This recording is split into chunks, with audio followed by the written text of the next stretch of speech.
Hi all. In this video, we'll go through how to move Jimmy through the maze. So if we see, we have two input files. The first one is maze1 and the other one is maze1 input. So every maze file will have a corresponding input file.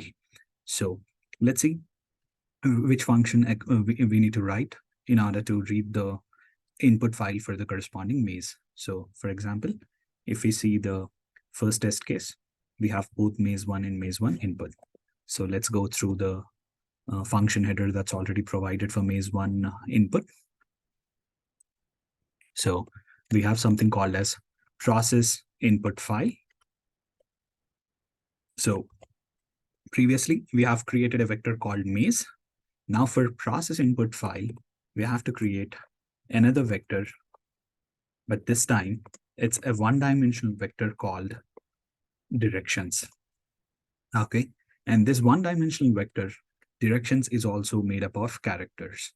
Okay, so we have to write another method. We are already done with 3 methods so far. Fourth method, process input file.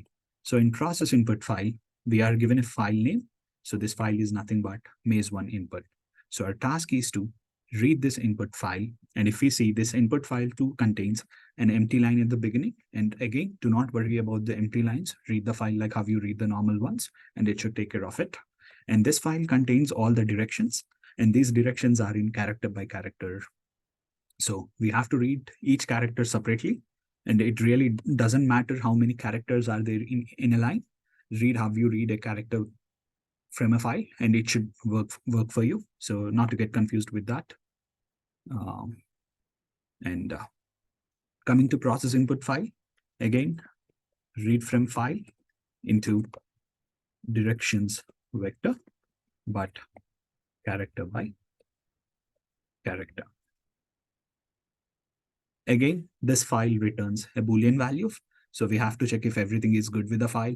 If it's not good, if you're not able to read the file for some reason, we have to return an error. So that's pretty much about reading the process input file. All we are doing is we have a file name. We have directions vector, which is an empty vector we created inside main. So read the file, use a loop, character by character, push back onto the vector directions. So that's pretty much in this case. So once we have the directions, once we have all the files processed, both maze and maze1 input. So for the directions one, whatever the vector that we created, so the vector name would be directions. So call the directions vector, and whatever the file that we have, the file that we have is argv of 2. This is the file name. So both of these return some Boolean value. So they have some Boolean value. We need to handle on how do we process this. So I'm not going into those details, but you are supposed to handle what this function returns. If something is wrong, this function returns false. If something is wrong, this function returns false. On false, look at all the test case outputs, figure out what needs to be done on false.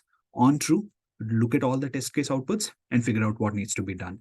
And here, right after pre-processing the input file, we have now directions read into the, or now we have Jimmy movements read into the directions vector. So all we need to do is iterate through the directions. So iterate through the directions. And for iterating through the directions, what we have to do is we have to implement this function called move through maze. So now we are going into another function, move through maze. So this function, move through maze, again returns a Boolean value on a successful movement. If the movement is not good, or if your Jimmy is running into a wall, then this should return false. So pass the maze, the original maze vector, and then x and y. So x and y are something we need to create again inside the main function. So create x and y. So these x and y, they initially tell us where Jimmy is. So whatever we are printing at the beginning here, your current coordinates are, these are the beginning position where Jimmy is. So these x and y denotes Jimmy's first initial positions. position on the maze. So you have X and Y. And now for every direction that we have in the direction vector, call move through maze function. So this is what we have to call the move through maze function.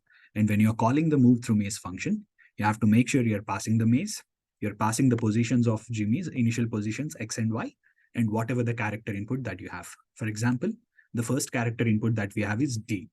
And if we notice the output or the output assignment 7 handout, we can see that a value of a character value D means we are asking Jimmy to move towards right-hand side. So the first, so this is where Jimmy is. Okay, let me, yeah. This is initial position of Jimmy, row 4, column 0. So that's what we are telling here. And the first user input, the first direction is D, D meaning right. So Jimmy needs to move towards right. So he's on 4, 0. He needs to go to 4, 1. Remember, Jimmy shouldn't walk into a wall. If that's an appropriate movement, a legal move, then he should move towards right. And every time Jimmy moves towards right, we have to, or every movement of Jimmy, we have to update this. So J, it used to be like J and a room. Now we have to replace whenever Jimmy moved from one position to another, replace the previous position with a pound and replace the room with the current symbol J to suggest that Jimmy is there. And now here, this is where he started. This is the movement he took. So to indicate his movement, just put a dot in the appropriate position. So all the movements are now represented through dots. Now, again, the directions are like read into the directions vector. Once we are done with reading the first direction, print the value of the updated coordinates, and now get the next direction. The next direction is a W. That means move up. So Jimmy was here. Jimmy was here. He moved up. So now Jimmy was here. He moved up. Again, whenever this used to be like something like this. And now, as soon as Jimmy made a move, we'll replace the old position with a pound. And the new room, if it's a room, then we'll say that inside that room now Jimmy is there. And in the corresponding parallel grid that we have, we'll update Jimmy's position through dots. So this is how we deal with it.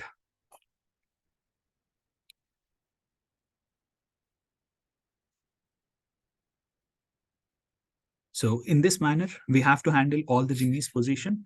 What if the move is right? So you have X and Y, a move towards right, you have to update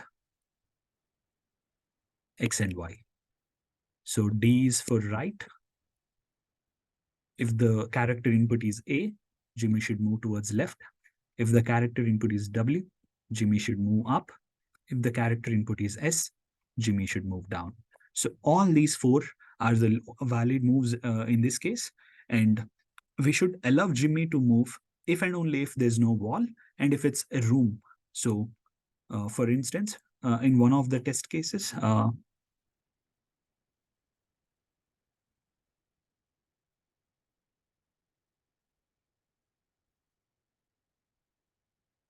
so in one of the test cases, if we see here,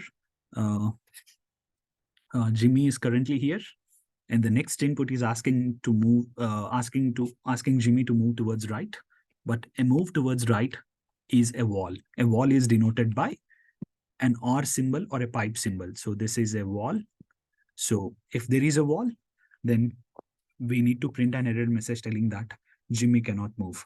So anytime if the next character, if the next move is hitting a wall, we have to tell that it's an error and Jimmy cannot move. So be careful on how you handle this. And lastly, one more case that we have to handle would be, what if Jimmy has reached the end goal? So for instance, here, so a move, so this was the previous state, for example, J, Jimmy is here, and we're asking Jimmy to move towards right.